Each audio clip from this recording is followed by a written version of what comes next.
Hi, I'm Denise. I've always wondered when I was born if I was a boy, if my aunt would have called me the nephew. A lot of people have said they've seen me before. Yes, I was on Australia's Next Top Model.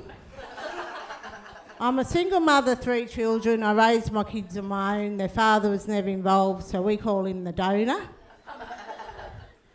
And December 2009, my daughter Chantal presented me with my first grandson, and she already had the names picked out for a boy and a girl. And she had a boy. She goes, "What do you think about Eli, Mum?" I go, "Yeah, I like it, but what about when the visitors come and they ask, where's the baby? He lying down?" Family's important, and that's why we like to do these shows and just, put a bit of humour on it so that, we're not ashamed about talking about our bowels. And we were going to a gig one night and we looked at the car in front of us, and it had one of the stickers on the car. It had the mum, dad and the 2 kids and the dog. And I said to Dawn, "Imagine if we put our family stickers on the car, Dawn. Hey, we'd have the mum, dad, cousin, eh? In our case, the dad'd be on there, but we'll rub him off, eh? Put him back payday." Remember at the old bars, I remember years ago, and there was an old pharmacist, his name was Lawson O'Reilly, and he was at Slow A Shower, and I was there one time and I was getting our elders' medicine, and I went out the front and I started walking up and down, and this woman come up and she goes, "Are you working today?" I go, "Yeah," real proud. She goes, "Well, I'm just letting you know there's undercover cops." She thought I was doing what she was doing. She was a prostitute. And back in those days, and even recently, there's a bunch of us girls, we're called the Shed Girls, and we drink in the shed because we're real original. And what happens in the shed stays in the shed, that's it. You're not allowed to talk about it.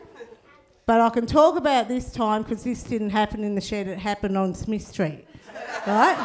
So I'm not breaking the rules. And we went out clubbing and we're all there. Hey, Chrissy doing the little leg up like that.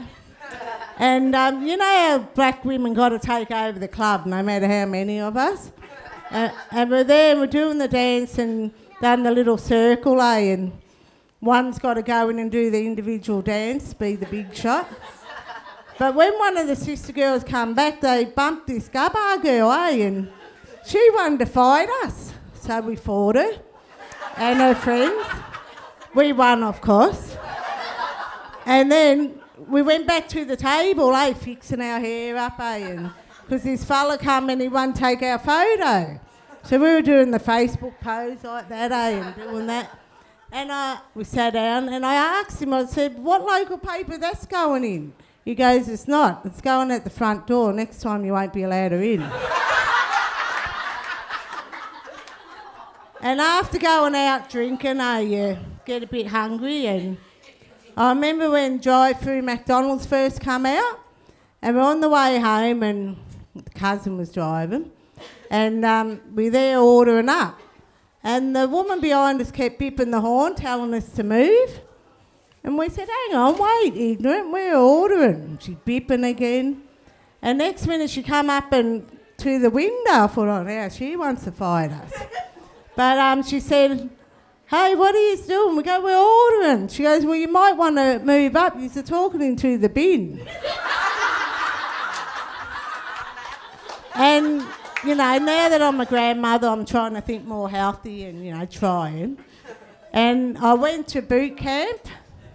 And the fella there, and there was young people, older people, and older people, like Chrissy's age. and we were there, and what I liked that it was a community place, but what I didn't like that they didn't modify it to the age group. And we were there, and we're walking outside. He goes, "Hey, do you run?" I said, "Do I look like a runner?" And I go, "I run to the toilet 2 or 3 times a night. Does that count?" Yeah, and I'm working on my 6-pack. I've got 4 cans to buy. But on a more serious note, you know, we need to think about bowel cancer, and as Shelley said before, you can prevent it if detected early. And I remember here at Bars we run a session and we had all the elders there. We fed them because that's the way to get them here, fed them, gave them transport.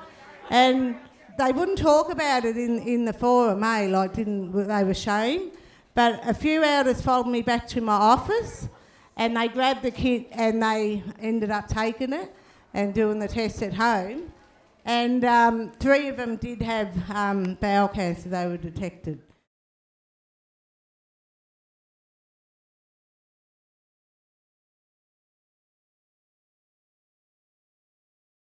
So what I want to do is call up Jeffro to help me demonstrate how to do the test. And it only takes 5 minutes. So Chrissy, if you're watching home and away, by the time the commercial's on, you can be doing this test, okay? I received this little kit in the mail recently for my 50th birthday. And I thought, grouse, I thought it was a box of chocolate. Yeah. But I've got a yarn about that later about convention, but we'll show you how to do this test first. So we'll bring the little potty up on stage. And the symptoms for bowel cancer, you're tired, you're just not feeling right.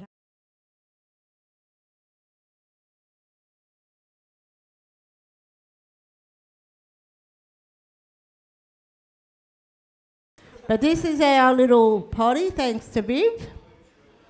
And we're going to demonstrate how easy and how quick it is to do the test at home.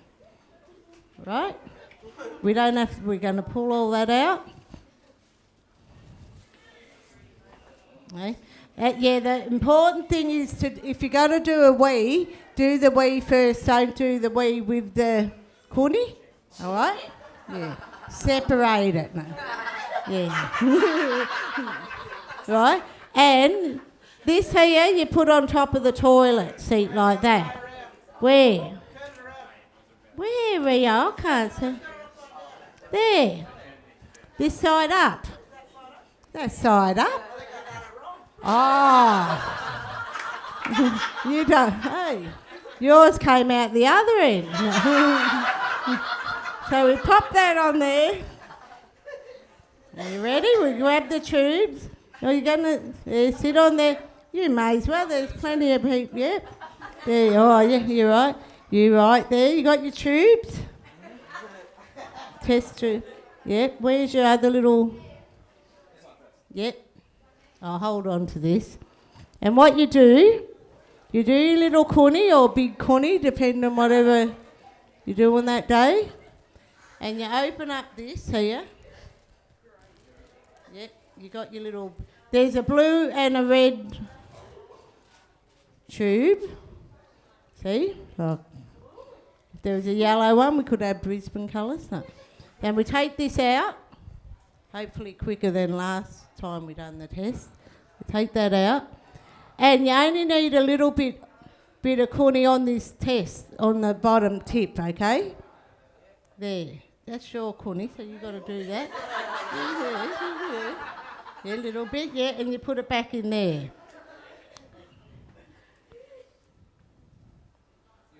You got the lid. See how quick that was, Chrissy? Still got a commercial break on Home and Away. And what you do, what's important is that you write your name and the date and the time, and you put that on that tube, okay? You put it on there. That's one done. And if you've got to do another Coonie, say later on in the day or a couple of days later, that's when you do the next test. You can even do it later that day and you do the same thing with this one. And then you put it in the bag, in that bag down there. There's a bag there, yeah, that bag. And you put it in there and you close it up, okay? But what you do then is you take it to the post office. But don't tell them what's in the bag, okay? Don't tell the... And especially if it's a hot day, this is really important. If it's, you know how the mail don't get picked up like to 6 o'clock, don't do it 9 o'clock and leave it there all day, okay? So that's very important because you probably won't get any more mail. Okay? So that it only takes 5 minutes. And what you do, you can you put your doctor down, and they'll let you know. And then if there is any complications with the test, you can contact your Aboriginal health worker here, your doctor, wherever you may feel comfortable. Yeah, but see how quick that was? See? Yeah. Thank you. And that flushes down the toilet. Okay? Now, I want to tell you a yarn about my daughter came. We've got to say it's another family because Shani will slap me up for saying it was our family. But I think I just gave it up. But there was worms in the family, all right? Worms. And you know when you got worms, you got to treat the whole family? Well, we were all at home, and even Dawn was home. She didn't go to the army yet. So there was me, Shan, the grandsons, Rob and Dawn. And to come home, we all took our tablet, and it was good, the Combantrum. Then the next night, I took another one, and the third night, another one. And I noticed that they weren't taken anymore. Hey, I said, hey, you just want to follow up and take your tablet? They go, Mum, how many have you been taking? Apparently you only meant to take one. I was ringing in sick to Chrissy all week. Look, I've been up all night. Yeah. So, yeah, I got a good clean out, and I reckon, hey, I got flushed. And before we go, I just want to say my daughter, when I did get that little kit, she goes, Mum, did you go and get your hole checked? Hey, she goes, you're at that age now, you got to get that checked, your mum. You got to get that checked and that checked. She goes, hey, you got to get all your holes checked. I said, that's the new meaning to have you had your health checked, have you had your hole checked, and holistic health, eh? See, and don't forget, you got to do your little turn around. See, I told you I was a model. See, there, health check. So on the health sticker, on the cars now, we're going to have you had your whole check. Hey, I'm Denise McGuinness. Thank you.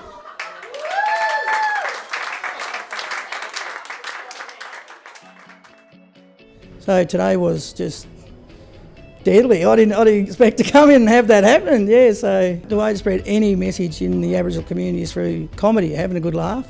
I thought it was great. It's something that we need in the community because there's so many chronic illnesses that people in our community suffer from. And when we take it to the community like this in a comedy way, I guess it gets the message across.